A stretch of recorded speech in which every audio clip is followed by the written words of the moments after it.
Cody Prather, welcome to the Radcast Outdoors podcast. How you doing? Oh, I'm golden, man. I'm in Pennsylvania right now, far away from my normal Texas and about 30 degrees cooler. I'm loving it. I was going to say July in Texas has got to be pretty hot. So you're probably enjoying not getting baked down in Texas. I'm loving it. I mean, we're still sweating. It's still hot. It's still different. But it's nothing like what the reports we keep hearing. Everybody's just sweating and melting. And we sent my stepdaughter back on an airplane yesterday and sent her with a whole bunch of chocolate from the Hershey factory here in Pennsylvania, Hershey, Pennsylvania. And I'm waiting to hear the report if it even made it back home or if it melted all in her bag. It probably turned into a big pile of goo. Yeah, but you know what? That's not my problem. Let her deal with that. If God says you don't need to eat this chocolate, then he melted it. If she gets to eat it, we'll call it a blessing. Or you just eat the big pile. You like throw it in the freezer and reconstitute it back to chocolate, right? See, I like that. I like that attitude. I mean, that's the no quit attitude. And we weren't created to be quitters. I'm not a quitter. I'd eat that too. I like it. It's probably why I weigh an extra 20 pounds right now is because I think that way, but it's okay. You earned it. Hey man, it's great to have you on the show. My buddy Bobby Chipwood, he said, "Hey, I know this guy and you should really have him on your podcast." And that's how you and I hooked up. So Bobby, thank you for putting Cody and I together. I appreciate that. But a small world. It is, man. And Bobby's just a really cool guy. And so I'm glad that he put us together because we both care a lot about fishing. And so we're going to obviously talk about that a little bit today. But if you can, just kind of introduce yourself to the audience, tell them kind of your background, where you're from, and those kind of things. Oh gosh, I don't know. There's a lot to talk about. I don't even know what I do and where I'm at and what's going on. Background, born and raised Texan for the most part. Grew up fishing and hunting and playing and got into camera work. And at probably 15, started running cameras and having fun, worked my way through television stations and got a job in the outdoors and started running around with cameras, filming wildlife all over the world. Been to Africa, New Zealand several times, 3 or 4 times to New Zealand, filming red stags and the chamois and tar and everything up there in those mountains, and all over Alaska and Canada and Wyoming and all through the Northwest. And now do mostly fishing. Now I'm running cameras for Major League Fishing, help build the Hobie BOS kayak tournaments, a big national series for kayak tournaments. Love kayak fishing, absolutely love kayak fishing. And just watching this whole sport grow and finding new ways to get people introduced to the outdoors, finding new ways for people to get out on the water, to go catch fish, to get off the bank and get out into some other areas, and basically just finding ways for people to go and have adventures. And a lot of that is done through the camera work opportunities that I have with bass professionals through Major League Fishing and collegiate events with Carico TV. I do a lot of work with them, and walleye tournaments. And basically, if there's a tournament, I'm going to be filming it. That's where I'm at now. I still do a lot in the hunting industry, mostly whitetail hunts these days. No more big adventures. I'm getting a little old and out of shape. It's harder to run up and down those mountains than it was when I was 20. But that's kind of where I'm at right now. And I love to fish. I love to hunt. I love to be involved in all of that stuff. But I've learned that you get into the industry because you love that stuff, and then you don't get to do it quite as much. But my joy is really in introducing kids and new people to the outdoors. And it's been an adventure. The Lord's really taken me on an adventure all over the world. And now he's opened up the door for me to start ministry, Fisherman's Fellowship, which we do a lot of meetings on at kayak tournaments, and then kind of a church service, I guess, for kayakers at these tournaments, and an online presence with Facebook, and we're growing from there. But anyway, to get people introduced to the outdoors, because I think God's creation is where where he is. I mean, that's where I see him. That's where I find him. I think it's so easy to just look outside and see creation and just see the maker in that. And it speaks to everybody's heart to be out there and do that. And people don't know how to do it, so it's intimidating. But just simple things of putting a worm on a hook and throwing it out there and letting a kid catch a perch can change the course of his life. So that's what I'm into for the most part. The camera work is a great opportunity to meet new people, go to new places, and experience different parts of the outdoors.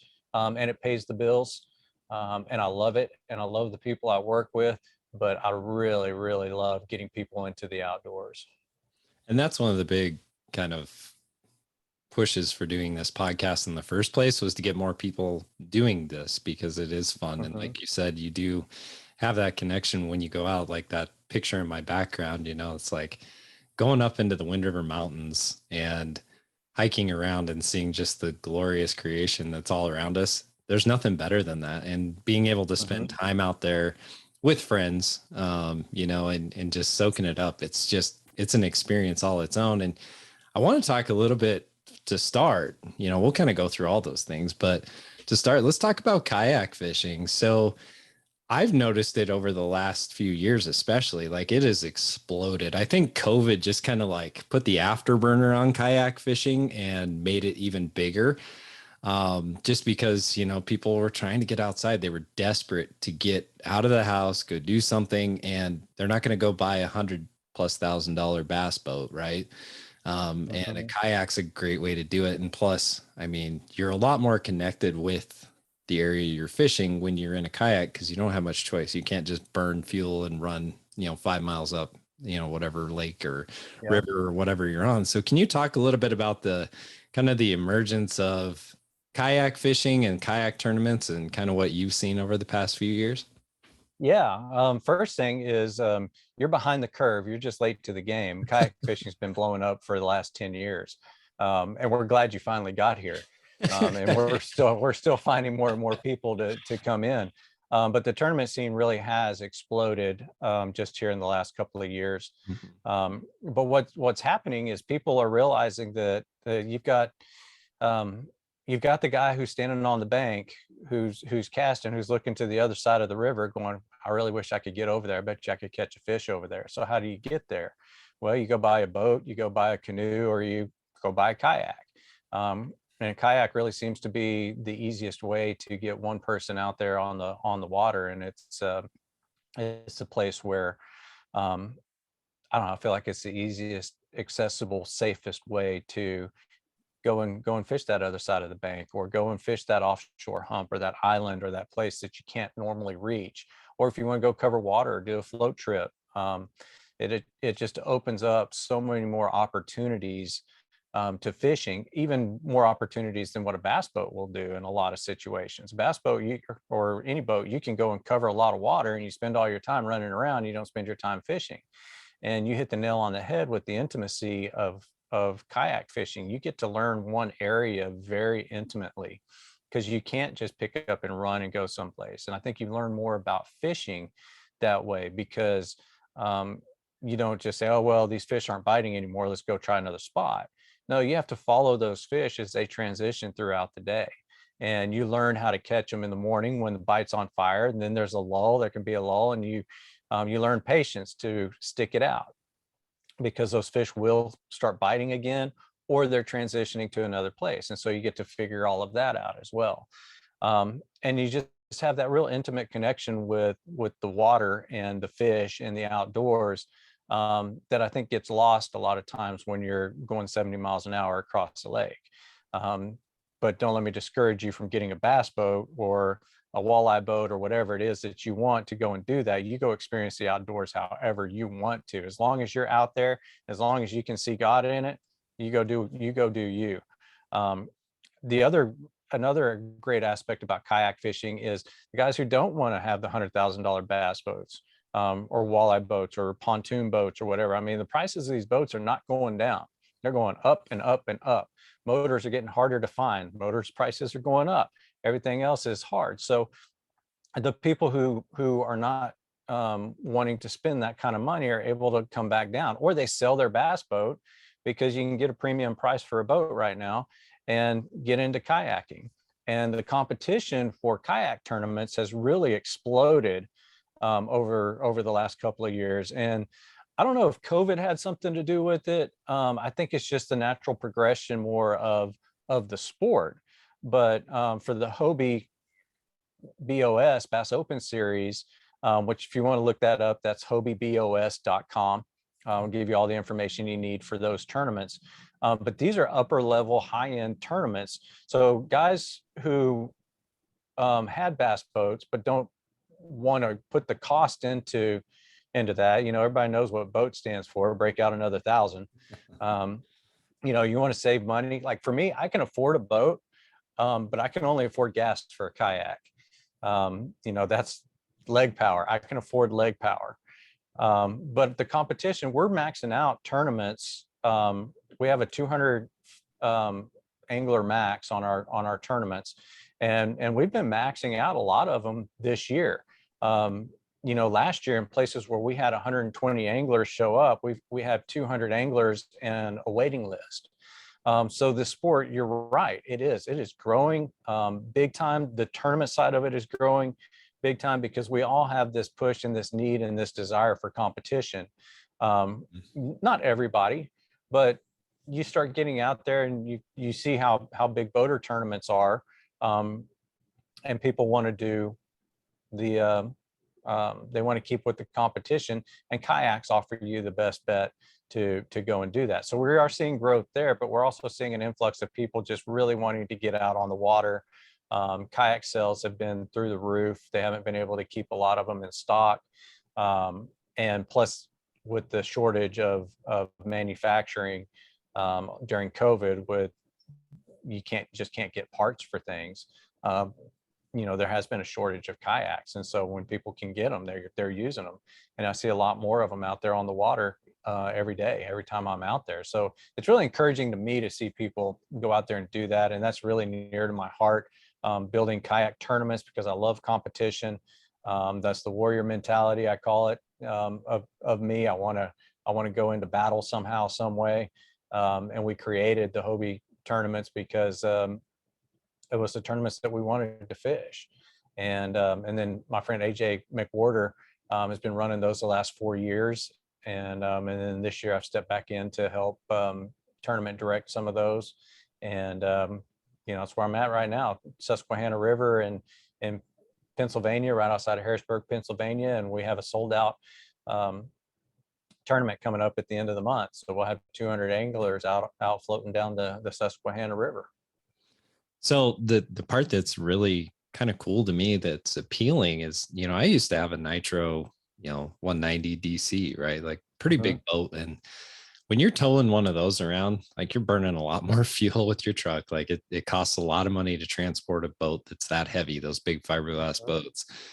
And the cool thing about a kayak is I can throw it in the back of my truck. I could strap it to the top of my car or whatever, and I can get out there pretty inexpensively, drop in and, you know, start fishing. And so I was wondering if you could talk a little bit about just some of the essential gear and maybe some of those, like if someone wanted to get started in kayak fishing, like I'm obviously Hobie is the big name and they've got some really expensive options for kayaks, but then you've got, you know, some more basic models. So can you talk about like how a person, like if they were to get into kayak fishing, what would they want to look at and what would they want to think about and consider before doing that? Yeah. Kayak fishing is an everyman sport. You can get in for $100. You can get in for $10,000. Where do you want to start? You've got basically two different kayaks. You've got sit inside kayaks, which are more paddling kayaks, more recreational kayaks, and you've got the sit on top kayaks, which are a little bit better geared towards fishing. A lot of times your sit inside kayaks will not have rod holders, but they might have two built-in rod holders, and the same thing for your sit on top kayaks. And so you need to look at a kayak and think about, okay, how am I going to get rods in here? And what kind of fishing do you want to do? And how much money do you want to put into it? The glory days of kayak fishing, I'll say probably 10 years ago, we used to call kayakers PVC pirates, because everything was manufactured out of PVC, and there was just this wealth of creativity of people building rod holder racks across the back of their kayaks, all out of PVC pipe, because it's lightweight, handles the water well. And then for tackle boxes, people would go get milk crates, and then you would just fit your tackle, your little plastic Plano tackle boxes in those milk crates, and you could grab all of that stuff. So you can really get into it very inexpensively.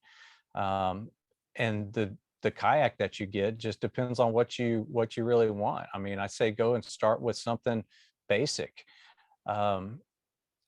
Look at the seat. The big difference in your price ranges are going to have to do a lot with your seat, and how long you're going to want to sit in those, because a lot of these kayaks are hard. They're not meant for you to go and sit for 8 hours fishing.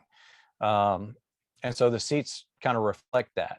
Now you can go and spend a full day, but you're going to be walking around a little hunched over, trying to stretch it out when you get off the water. Because when I take people out, I tend to hop in the lesser kayak and give them the Cadillac, or the Hobie, give them the high-end kayak. But I mean, you can accessorize these things as much as you want to. There are so many accessories out there to mount rod holders, to mount fish finders, to mount whatever it is that you want. I mean, we put motors on the back of them now. Torqeedo is a big sponsor of Hobie BOS tournament, and they have motors that you can mount on the back of them. Now, we don't allow you to use those during competition, but you can use them pre-fishing. But you can put trolling motors on a lot of these kayaks. And I mean, you can go all the way up to $5,000 kayaks before they get rigged out, and then you can go and put motors on them, and electronics, and power poles. Power pole is a shallow water anchor. You hit a button, and a spike drops down on the back of your kayak, and you're stuck in place. That's a great way to fish some of these rivers when you're pedaling up or paddling up a river, and you catch a fish and it starts dragging you all over the place. You can put that power pole down.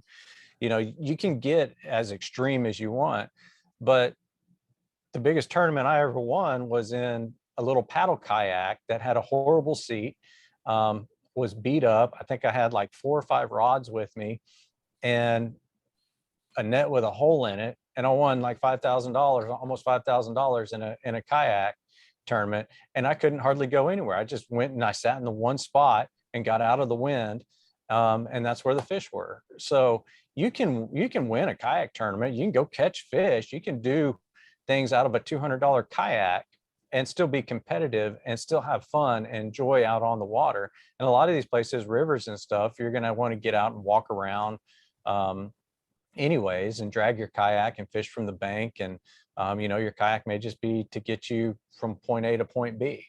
So there's really a lot of options. I could talk for hours on different ways to rig kayaks and things like that, but that's the beauty of it. I mean, $100, get on Facebook Marketplace, or start calling around buddies and looking at thrift shops. I mean, Tractor Supply has kayaks now. Walmart, I mean, big box stores, you can go and get one, and as long as it floats, you're going to be able to fish out of it. Yeah, and so out here in the West, people have been doing kayak fishing, for quite a while, right? But I can tell you, up until 2 years ago, I hardly ever saw a kayak, and I think it's because we get the wind so bad here in Wyoming. We call it the Big W. Because when it comes up, you don't want to be out on some of these places in a kayak, like especially like our bigger reservoirs like Flaming Gorge or Boyson, like you would not be in for a fun ride, that's for sure. But I've noticed like the last couple of years, especially, a lot more people are doing it. And so they're like, walleye fishermen here, they'll focus on like a little bay or a little inlet or a little outlet, and they'll really spend the time, and they actually do really well because they're so focused on that little piece of water. And so I wondered if you could talk a little bit about how kayak fishing has maybe made you a better fisherman and made you kind of notice things that maybe you didn't notice before, maybe when you were in a bass boat. Yeah, the biggest thing for me on that is I've noticed fishing kayak tournaments, there a lot of times there'll be bass boat tournaments going on at the same time. And so I'll be fishing a little area, and the boaters will come blowing in, and they'll go and they'll fish a specific spot, and then they'll turn around, they'll be gone in 3 minutes. You know, if they really hang around, they're there 10 minutes and then they're gone. And we've noticed that the weights for the kayak tournaments, it goes off a length, so the weights don't exactly match up, but our estimated weights are typically the same or sometimes greater than what the boater tournaments bring in, because you sit in an area and you know that there are fish there, and you wait for those fish to turn on, and you have confidence in that area. Where a lot of bass boaters, they blow in, they don't get a bite, and then they start scrambling. So it really just slows you down, and it allows you to build confidence in a small area. Like you're talking about with the walleye guys, they can go and stay in one bay and really focus on that one bay. And so you figure those fish out and you wait them out. And when you know that those fish are going to have bite windows, they're going to feed at certain times. And so if you're there and you're ready for it when they start feeding, then you reap the benefits of that. If you're running all over the place, a lot of times, they call it a bad rotation. It's what the pros will talk about sometimes, like bad rotation. So that means you go and you hit an area and you're getting there either right before their bite window starts or right after. And if you're in a bad rotation, every place that you go that has fish, you're just going to miss those bite windows. And you think, oh, well, I wonder what's going on. Well, what's going on is you just miss that time. And we learn that as kayak anglers because we can't go anywhere. And you learn that those fish are going to turn on and they're going to start biting. And so if you have that patience, you learn a lot of patience in fishing, and you learn, certain areas, like you can really learn how to make some meat runs, for walleye or crappie or whatever, because well, they're biting at this point in time, and it'll change a little bit throughout the days. But you kind of get an idea of when you can get out there, really catch some fish and maximize your time in certain areas. Yeah. But also, you don't spin out. Yeah. When I was a kid, I didn't have a boat. And so most of my younger years, I was in a set of waders, so I was kind of limited, right? I couldn't go really far out. I could go up to my chest waders, whatever depth that was at that particular age, as I grew up. But the thing I learned about that is exactly what you're talking about. I couldn't just run across the lake. I couldn't go a quarter mile up the shoreline very easily. Like, it was a big investment if I had to trudge out and go around and do that. So I learned how to really focus on an area, focus on structure, focus on, bite windows. Like you said, you kind of learned, like, especially for walleye, like 10 o'clock seems to be a good time. I don't know why, but 10 o'clock is good. 2 o'clock is good. Like, there's just certain times through the day where you notice that the fish start to really get their feedback on. But I think kayak fishing is cool in that way too. Like, you can cover a little more area, but the other really cool part that I think is neat about kayak fishing is you're so stealthy, because I see a lot of boat anglers, they blow into an area too hard and the fish are like conditioned to this, right? They're like, oh crap, somebody's here, they're trying to catch me. Whereas with a kayak, you can slip in there real quiet and you can start working in an area. Can you talk a little bit about that? Because I think stealth is also a huge advantage of kayak fishing. It definitely is a huge advantage, and it's really cool. What comes to mind for me is fishing for redfish on the coast in the Gulf of Mexico, Texas, Louisiana, wherever, anywhere down there. And there's a lot of times you can be working down the bank and you can be standing up and just kind of paddling through, depending on if you got a kayak you can stand up in. And there are times that I will actually paddle right over the fish on top of them before they realize that I'm there, and they take off. And there have been times sneaking up behind redfish that I've been able to just toss my bait right out there in front of them. I mean, not cast, I'm talking just toss it out there and they go eat it because they have no clue that you're there. And so depending on what kind of hull slap you're getting on your kayak, sometimes those waves will come in just right and you'll get a little slap on them, and how shallow you are. But that doesn't really seem to matter. We catch a lot of fish right underneath the boat in a kayak, and I start to see more and more bass anglers turn off their electronics and and try not to use um, their trolling motors when they start coming into a lot of these areas. And they're really slowing down and focusing on stealth in a lot of situations, especially when a fish is on a bed. And in a kayak, you can slip up, and a lot of times you can catch a fish on one cast on a bed that a boater is typically going to need, you know, 30 minutes to catch, just because you do have that stealth to slide in there. And also you can slip into these little backwater creeks that, you know, typically a boat's going to be banging around or can't even fit in. And you can just kind of slide right back there and fish it all. And I mean, you're catching fish on the bank 5 feet away from you, and they have no clue that you're there. So it's a really, it's a cool deal. But also, you're talking about the wind and everything. So the advantage with a kayak is, yeah, you're in a smaller area, but you got all these windy conditions out there. So you look at a map and you find out where the wind isn't going to be so bad, and you go and you fish in that isolated area and you stay there. And if the wind lays down, then you go out onto the main lake. And honestly, these kayaks handle big waves extremely well. You need to learn how to maneuver them, because when you're going with the waves, a lot of times they'll try to spin you. But for the most part, like boat wakes and things like that, you get real comfortable with that, about just letting the waves just go right underneath you.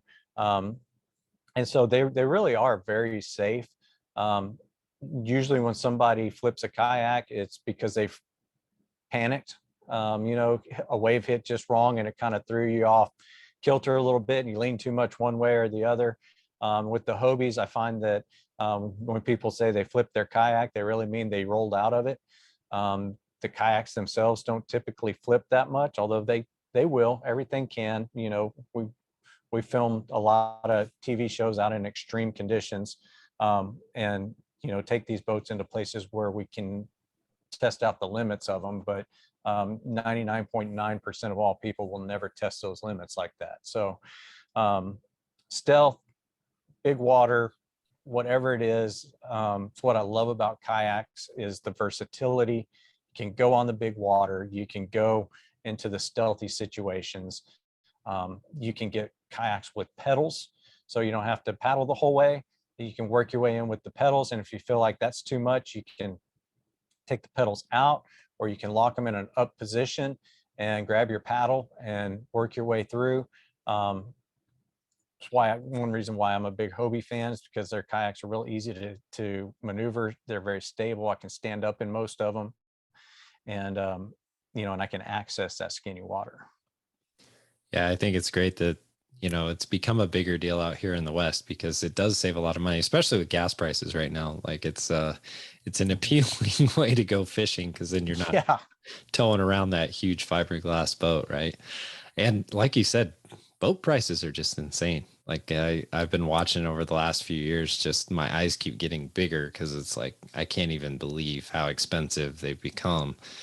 But you know, you talked about something earlier, and I want to transition to this a little bit, is you talked about filming and some of the cool places you've been. And I just wondered if you could talk a little bit about, you know, where your passion for the filming comes from, kind of what really sparked that in you, and just some of the fun places you've been able to go. Just talk about those a little bit more. Yeah, so the filming side of stuff goes way back to childhood. I've always loved cameras. I've loved photography. I've loved anything creative. My dad was a very creative man, a lot of music, and he was doing radio ads when I was 15. He was doing a lot of radio ads, and his clients wanted him to do some TV ads. So he showed up at home with a camera one day, and he handed it to me and said, "Here, teach me how to use this." So I learned how to run video cameras. You know, and I was always real big into writing and journalism in high school and those things. And I found the cameras, and I just fell in love with them at 15, and kept on doing that through college. Worked my way up in television news station to directing the 10 o'clock newscasts, and then found a job in the outdoors, because it's like, I love filming, I love the outdoors. I wonder how I can make a job out of this. And I found a company that was hiring in Texas, for a producer. And so I came in, they hired me to come in and start editing a fishing show. And in 3 months, I was shooting their hunting show, their fishing show, editing the fishing show.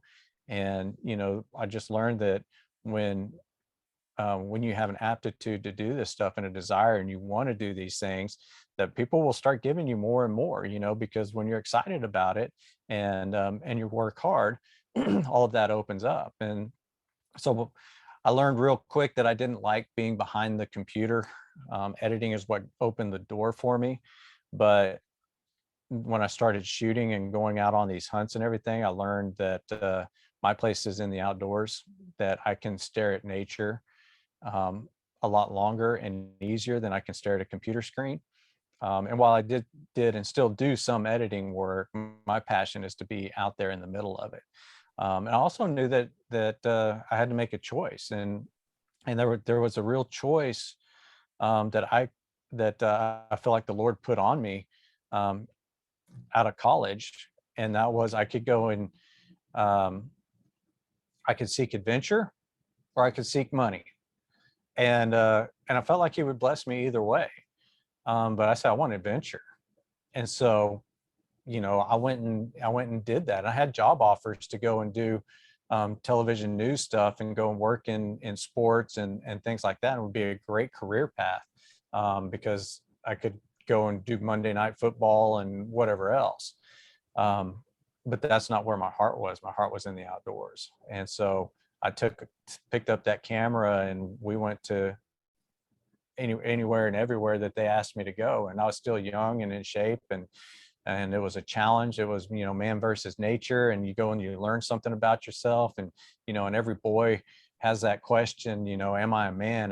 Do I have what it takes to do this? And there was that challenge of me proving that. And so I loved it. I mean, stack on 60 pounds worth of gear and put it on my back, and I'm gonna go run up those mountains, and those mountains aren't going to beat me. And um, you know, I eventually grew out of that, but it was really fun at a young age to do that. Africa, I mean, we've been um, had a lion, a full-grown lion, stand up 30 yards away from me. He was laying in the grass, and I would send everybody else off um, to get a camera shot of them walking off into the distance. And then all of a sudden, they walk off. I'm there by myself, and a lion stands up next to me, and it's like, am I supper or do I just get to look at you? And luckily, he turned and went the other way. But you know, these are some of the things that um, the adventures and some of the things, the blessings, you know, there's a lot of hard with that stuff. You know, we got charged by elephants. We, you know, been face to face with Cape Buffalo, and, you know, almost fell off a mountain in Alaska on a mountain goat hunt. And there's been a lot of death defying adventures. And it's like, okay, these are things that we're doing just to go and get video of an animal in a hunt. And you know, and I thought my desire was to go and pull the trigger and hunt all of these animals. And I realized that I found more enjoyment out of capturing the story. If I captured the story properly and was able to tell the story of this hunt and this animal and the beauty of the region, then I'd done something greater than squeezing the trigger to kill an animal. And I really enjoyed that. And then later on, I really started finding enjoyment in filming kids and taking kids hunting.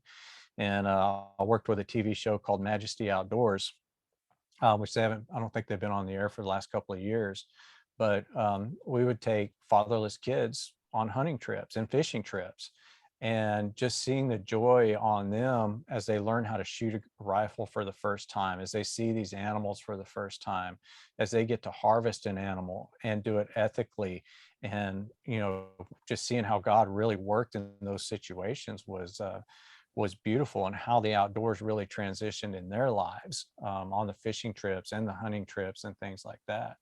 Was really beautiful. And of course, the tournament side of stuff, I got into tournaments, filming tournaments, and well, it started in 2001, but really 2004 and 5 is when it really started to blossom. And then everything just transitioned that direction. to bass tournaments, walleye tournaments, all ages, high school, all the way up to the pros. And those are fun and they keep me busy. Yeah, and you were talking about kids, and I know you and I talked before about the Kids Outdoor Zone and some of that. So Yeah. can you talk a little bit about that? Yeah. Kids Outdoor Zone is um, very dear to my heart because they kind of mentored me as an adult, I'll say, in a way. I learned with Kids Outdoor Zone that the kids aren't the only ones that get blessed in all of this. So they're an organization that takes fatherless boys and mentors them and teaches them about the outdoors and God and Jesus and where our Creator is in this outdoors, and helps initiate these boys into becoming men. Um, there's something healing and beautiful about the outdoors, and we just see that boys are not being initiated into manhood. And I can speak for myself, even though my dad was around. I come from a split family, but my dad never initiated me into manhood. Um, and I still don't know what that necessarily means. I mean, I think I know what it means. I see what we try to pour into other kids, and especially fatherless boys. But you know, dads were never initiated into manhood. They don't know how to pass these things on.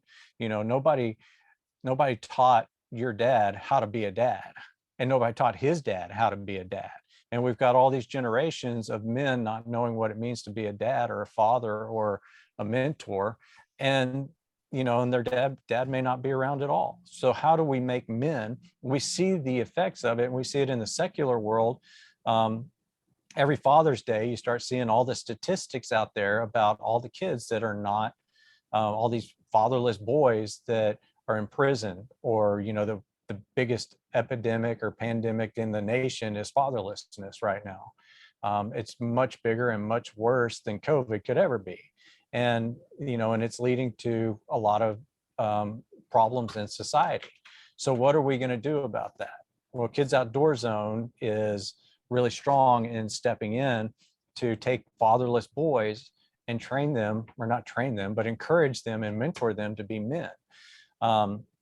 And the TV show that I just told you about, Majesty Outdoors, they do the same thing. They do boys and girls, and take them and introduce them to the outdoors. And the outdoors is just a great way for people to come and experience Christ, to learn something about yourself. The story that I told you about me getting into the outdoors and having to conquer the mountain and things like that, and what was written in my heart on that is the same thing that's written on the hearts of all of these boys, but they don't have anybody to take them to show them what it means to be a man. And in a broken home, being raised by a mother is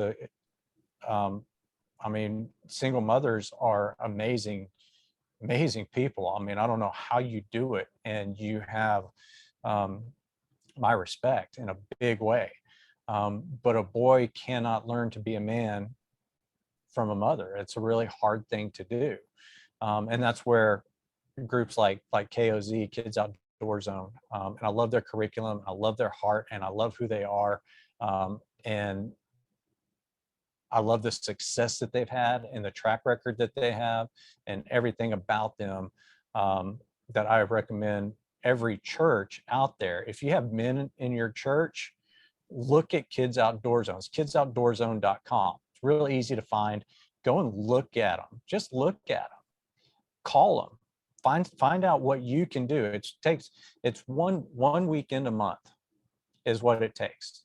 A group of men can have a group of boys, and 1 weekend a month you go and you do something, and they've got a curriculum set up for all of that. But anything that you can do to get involved, even right there in Wyoming, Pole Star Outdoors is right down the road there in Cody, I believe in Cody, Wyoming. And they have they're a great organization that gets kids into the outdoors.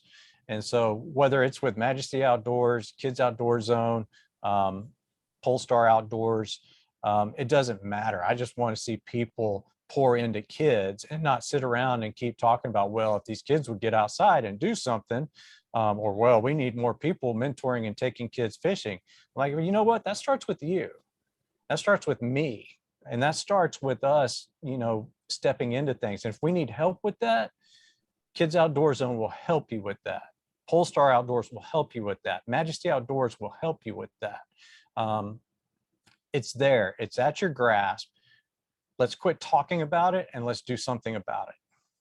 Yeah, I'm glad you brought that up. I was thinking back to my childhood. I was very blessed. My friend Seth Ewing, we did a podcast with him a while back.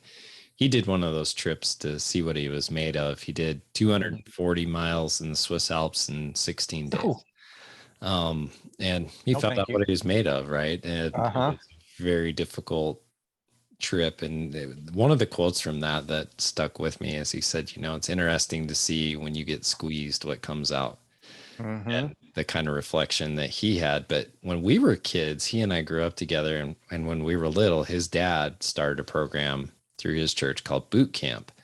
And Mm-hmm. what it was for young men to take them up into the woods, so we'd go camping, we'd go fish on a river, but we would spend time outdoors and we would spend time studying the Bible together, but we'd also just do boy things, right? Like we played capture the flag, in the Mm-hmm. dark, in the woods, which is really cool, by the way, when it's a full moon and you get in your Oh, dark man. clothes and Yep. go out there and play, and so we did a lot of that growing up. But the message was always kind of what you're talking about, teaching you, values and then, how to be a man. And I think in our society, that's really just kind of gone by the wayside. And it's unfortunate because, like you said, you look at statistics and fatherless homes, think the chances for that young man are not good. They need that direction in their life and they need that mentorship and they need that support. Mm-hmm. And I'm excited about Kids Outdoor Zone because that's a really cool way to get started. And the fact that they have a curriculum, because I think with a lot of people, the biggest barriers, they're like, I don't know where to start, and Right. so that gives them a starting point. For me, I just like to take kids fishing. It's like, hey, come with Mm-hmm. us, we'll all go fishing together, show you how to, cast, show you how to tie a knot maybe, or whatever it is. But kids really enjoy that. And it's, young boys, young girls, they all really enjoy that. So that's an easy place to start too. If you know how to Yeah. fish, just take somebody to the lake and show them something really basic and try to, it's like when we had Al Linder on, he talked about this, just get the kid bit, take them to a lake with, Yeah. bluegills, yellow perch, whatever, get them on something where they get to catch something. Cause then they get Mm-hmm. really excited. And that's, it's like the best thing ever. But I also wanted you to kind of, because I think this is a good segue point, but talk about the ministry that you've started, kind of in the kayak tournaments and on Facebook and those kind of things. Just kind of talk about that and how all that began and kind of what you're doing there. Yeah. So the way it all began um, is I asked God for humility and he humbled me and it sucked. Be careful what you pray for, right? Um, when I was in my deepest, darkest, hardest place, and God really started coming from my heart, which I was already a Christian and following Jesus, and felt like I had a pretty good relationship with Jesus, and God gave me the opportunity to go deeper with Him, and He called me deeper. And the Bible says, "Many are called, but few are chosen."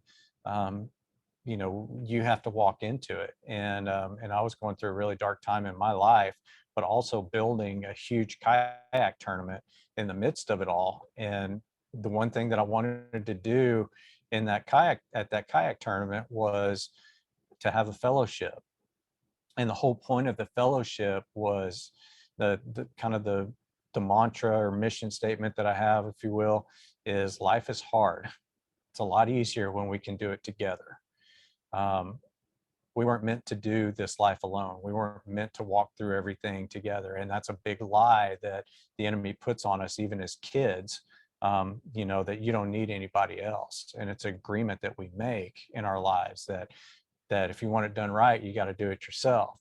And don't ever show fear. Don't ever show weakness. Don't ever let anybody know what's going on, because they're sharks, they smell blood, they're going to come and devour you. And it's a big lie. And I wanted to expose that lie, and I wanted fellowship, and I wanted people to know that we can do this together. And it's a lot easier together because I needed that. So I kind of started all of this out of my own necessity than anything else. And we did our first one in, I think, 2018, had our first meeting, and it was amazing because we got together as men and women, and just got to talk about how the outdoors comes and rescues us, how kayak fishing has changed our lives. And there were people there that had been struggling with alcoholism, and AA wasn't working, but they found kayak fishing, and that got them out on the water, and it helped change their whole life. And what it means to get out there and really see God and his creation, and Jesus and his love, and learn who we are as warriors. Why the battle mentality? Why do we have to go out in a little plastic boat, out in the waves and the wind and the cold and the heat, and go and try to catch a little fish? And and the competition side of that, it's just the warrior mentality of us. And so as kayak fishing and tournaments started to grow, and I was a part of that, I realized that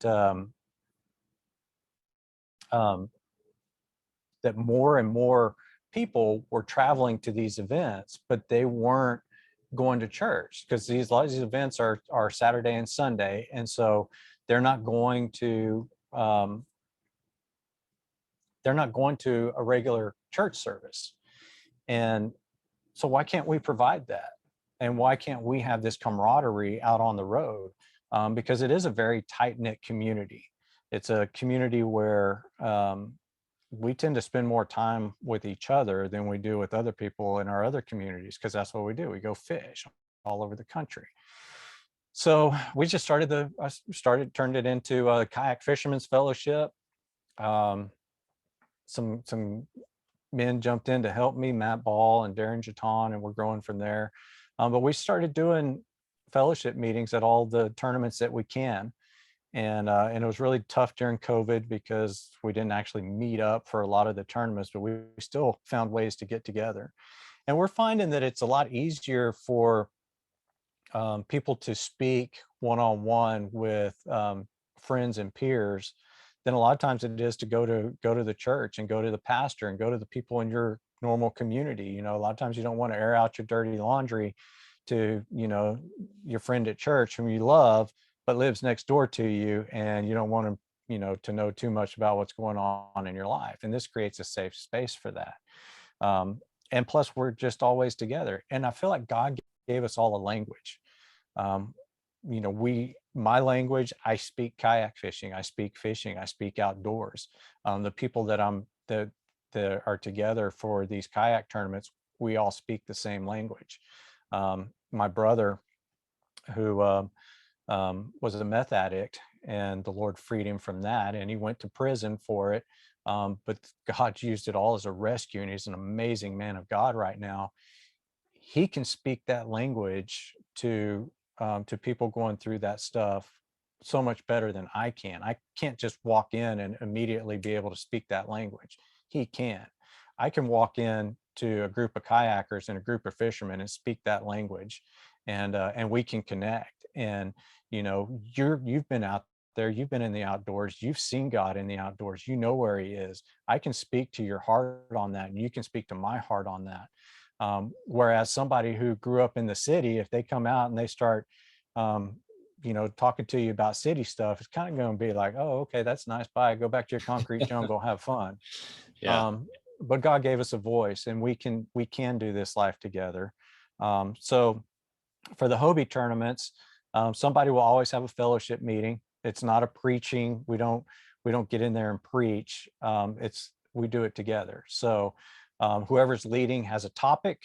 We sit down, we start talking, and where the Lord takes it, he takes it, and everybody's gets to put their input in, because I'm only 44 years old. I'm not an expert at life.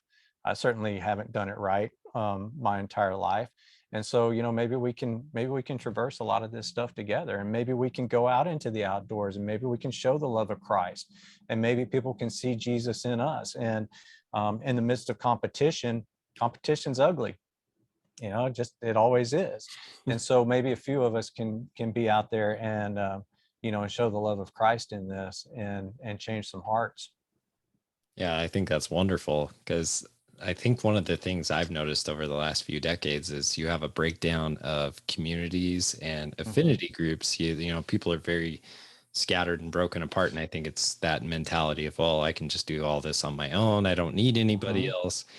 And that has been catastrophic, in my opinion, for our society. And seeing groups like what you've done, I think that's really important. You need community. You need Yeah. people in your life that, again, you're not meant to do this by yourself. Like, life is much more rich having other people in your life and doing it together, celebrating together, crying together when things don't go well. Hmm. Like, you need each other. And so I think it's wonderful that you're doing that. And when I was growing up, the rodeo scene, is Cheyenne Frontier Days. They always had like a cowboy church type deal Yep. because, I mean, those guys and gals, they're running all over. It's the same thing as fishing tournaments. Like, Hmm. you're driving, you're hurrying, you're getting to a place, you're competing, then you pack up and you do it all over again. And it just never stops. And so for them, that was just so great because they could stop, for a little bit and have that community and have that affinity group and just be Hmm. vulnerable and say, yeah, I'm dealing with stuff too, and working through Yeah. that together. And something I want to note is we are not a replacement to church, and that is something that I definitely don't want to do, because I deeply encourage people to go and find a home church. And we hear all the time, well, I don't want to go there because that's where all the hypocrites are, and I don't, blah blah blah. I'm like, well, you know what, maybe God can send you there, and you can speak to them, or maybe you can go and actually seek God instead of man. But I encourage everybody to get into church one way or another. Pray for your pastor, pray for your church, go in and see what God has for you there, and always have a home church. And the ministry that we do on the road, when we can get together and fellowship, just know that the remnant is strong, and there are many um, men and women of God all over the country and all over the world, not just in your church. But when you're home, please go and find a home church. We actually have, I call them home churches, all across the country. When on Sunday, when we're in different regions, we've got churches that we go to in every region and just absolutely love them. But um, we don't we don't want to do that. We want to just continue that. When you can't be there, or when you want to do some mission work, when you want to do something different, that's what we want to do. Yeah. So I want to transition to the next thing because Yeah, come on. you've been bass fishing for a long time. Hmm. And so, if somebody's getting into bass fishing, what are some of the essential things that they ought to have on hand if they're going to start doing that? Because bass are well distributed across the Oh country. I mean, gosh. you can find them pretty much anywhere. Like, we don't have a ton here, like it's mainly trout and walleye, but we do have bass. And so, for the listeners that are following this show, like, what would you recommend, having all this experience in bass fishing, for kind of like a good starter pack? How do you get started? That is a loaded question, because Without breaking the bank, right? well, I mean, every region has different things, and I don't know what you're fishing. Are you fishing rivers? Are you fishing streams? Are you fishing creeks? Are you fishing lakes? Are you fishing reservoirs? There's so many different ways. Are you fishing for black bass? Are you fishing for smallmouth bass? Are you fishing for Florida stream bass? I mean, all of these bass do different things. Uh, I would say you can almost always catch a bass on a worm, just an old school Berkeley power bait, power worm, a Cinco. I think anywhere in the country you can catch a fish on a Cinco, on a trick worm, and on a Ned rig. And so those are just three different baits. Learn to cast. Start out with a spinning reel and a rod. I mean, you can probably find a combo for $30 at any big box store. Learn to cast that, put some better line on it. You've got really three basic lines. You got fluorocarbon line, which is a clear line. You got monofilament line, and you've got braided line, which is your darkest line, and kind of learn the differences between those. Learn to tie knots. That's a big thing. Sunline.com. Sunline is a line company, and they have a place on their website where they have amazing animations that will teach you how to tie a whole bunch of different knots. And start with one, learn it, and stick with it. And then when you feel confident with that one, then go and learn another one, and then you can do some more research on that as you become more interested in it. But start with easy baits, which a worm and a hook. Typically you can start with a 3/0, which is a 3/0 hook, and put a little weight on the top of it, a bullet weight, and then put a worm on there, Texas rig it. And I'd say look up how to Texas rig a worm, and I would do that with a Cinco to start with. And or you can go and you can get a little shaky head, as they call it, which is it stands up. You have the weight on the bottom, and then the hook that comes up on top, and it'll allow your worm to stand up. And you can put a trick worm on that, which is made by Zoom, or Cinco, which is just a stick worm. Cinco is the brand from Yamamoto baits, but you can find a lot of different companies that make that same style bait. And I think that'll catch fish anywhere in the country. Your weight determines how fast your bait's going to fall in the water, and that's a weedless presentation. So when you learn how to put the hook in it properly, I would look online to see how to rig that up properly. There's videos and everything all over the place. I can't really talk through it right now without going into great detail, but yeah, get online and learn how to do a Texas rig. And you can throw that in grass, you can throw it in rocks, you can throw it in 20 foot of water, you can throw it in 6 inches of water, and you can catch fish all the way through. And so I say start there. And it doesn't matter your rod and reel. It doesn't matter. No matter where you start at, if you start out with a $500 setup or a $30 setup, in a year, you're going to want something new anyways. Yeah. And I think people get too wrapped up in, well, I have to have this super fancy bait caster, and I have to have this super fancy this and that. And it's like, you really don't need to do that. It's like you said, a basic spinning reel, which will leave you a lot less frustrated, especially if you're a new fisherman. Like if you try to start with a bait caster, you're going to be very frustrated with bird nesting and different things like that. You just have to get that dialed in, get that muscle memory, and figure that out, which I encourage everyone to work up to that. But like you said, a spinning reel is a great place to start. You can buy those combos really inexpensive.